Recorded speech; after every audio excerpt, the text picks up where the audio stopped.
This video is sponsored by my Amazon storefront, so go ahead and check it out. Look at these Arabian scents that I got, and also I have some other goodies that you guys may be interested in as well. Do not forget to look at the link in the description and let me know what y'all think. And any questions on any scents that I'm showing here, if you want to know how they smell, drop down in the comments, let me know. But do not forget to use the link in the description. Now let's get into the video. Yo, why this article on Collar.com is petty? It's up here saying Martell Holt is no longer the most toxic man on Love and Marriage Huntsville. Dang, really?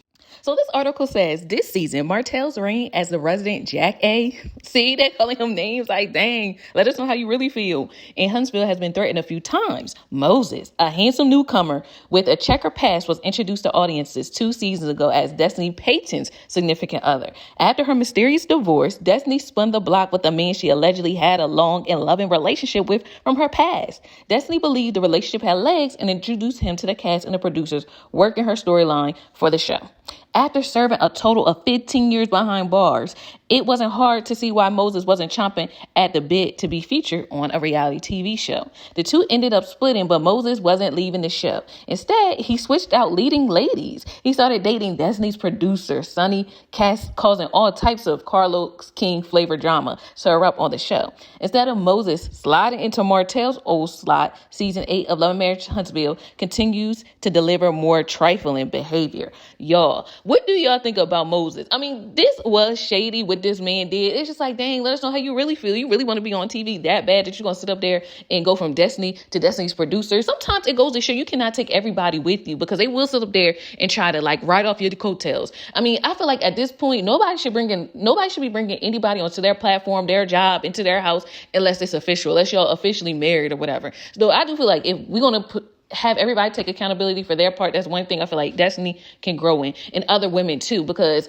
you should not be sharing your spot with nobody that's not your husband or that's not your wife. Like, they have to earn that spot, because when you sit up there and talk about somebody and bring them into your storyline, you now put them at your level. They didn't work as hard as you did, put in time and effort or whatever, but they just getting the perks based off association of being close to you. That's why it needs to be a team of you. Or if you're going to put somebody on, have it be so you can benefit as well. It's not going to be like you were at this level and now that you talk to me, you're up here.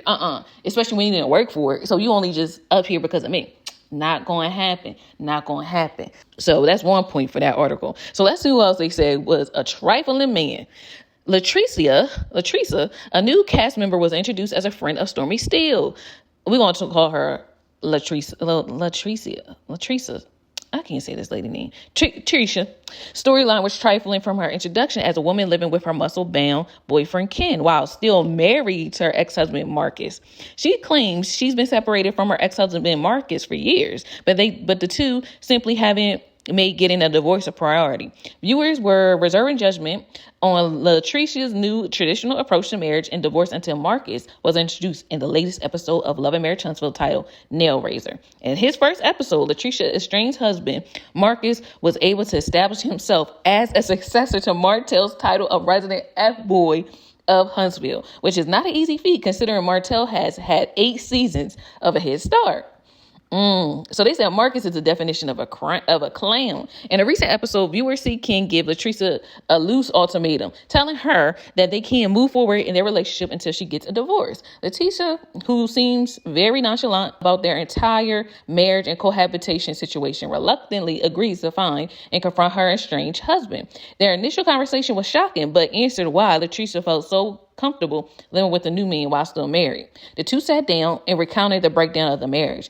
After she lost both her parents and siblings, Marcus wasn't there for her. Instead of refuting her claims, Marcus acknowledged that he hadn't been there for her during her entire time of need in their marriage. Instead of defending himself, Marcus hung his head and agreed. Like, what is the point of being married if you're going to sit up there and not be there for that person, for better or for worse, in good times and bad times? See, that's a lot of the problem. I feel like a lot of people want to be married. So a lot of men want a wife, but they don't want to be a husband. Find you a man that want to be a husband, that don't just want you to clean up, to cook, to be laid up with. No, he actually wants to provide, protect, be supportive, be a man. Like, have that that energy where he wants to support his wife, be there for his wife, love on his wife, work through things with his wife, be that guy too. So many times it's all about what the woman does, what she can do, how she can be there for a man. But no, these men need to learn how to be there for us as well. That's what we deserve as a weaker vessel. We deserve somebody that's looking out for us and want the best for us, that got our best interests at heart, that's not selfish. Like they try to say women shouldn't be selfish. You need to not be selfish too. This lady suffered and went through all that situation with her family, and you wasn't there as her husband. That's a title. Y'all went before God. That's exactly why you are called that. A husband,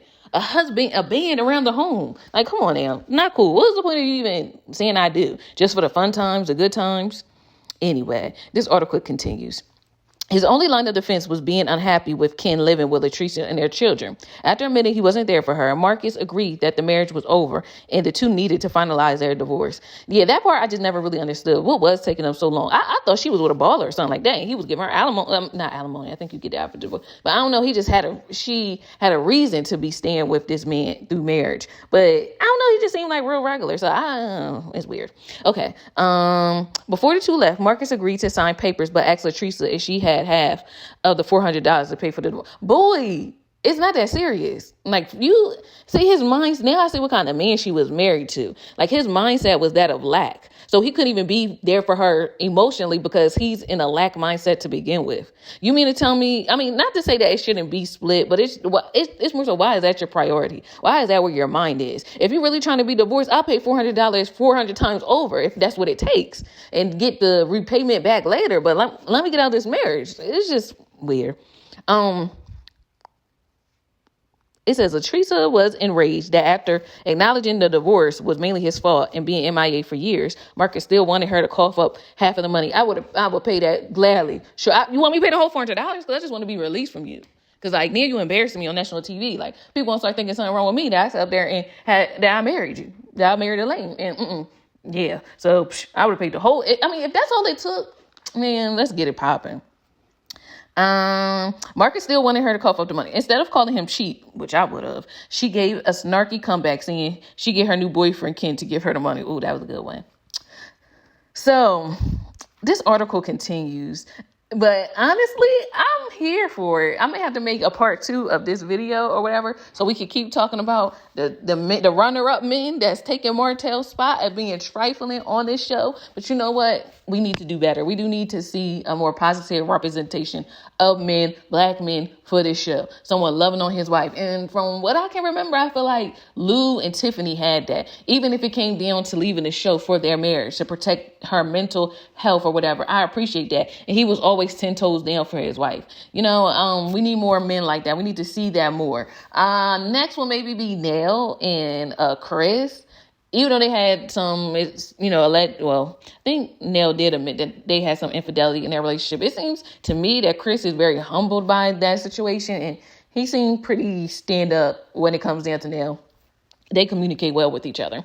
So I just want to see more of that because to me, it does seem like the toxicity is pushed to the front.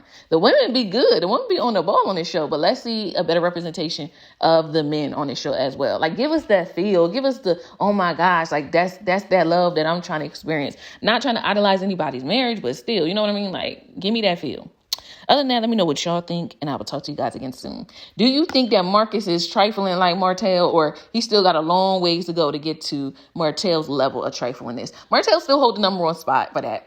But yeah, this new guy is a close runner-up. And him and Moses is neck and neck, honestly, because Moses is pretty trifling too. Like, and that's another thing they talk about. Women being gold diggers, women be trying to be with men for come ups, men do the same thing. It just, to me, is a human nature kind of thing where people would try to get in where they fit in. You know, survival mode. They do what they got to do. Move how they need to move to make something happen. But other than that, let me know what y'all think for real this time, and I'll be back with another video. Talk to you guys again soon. Bye. Synquette, man, the girl was heaven sent. Synquette, man, the girl was heaven sent.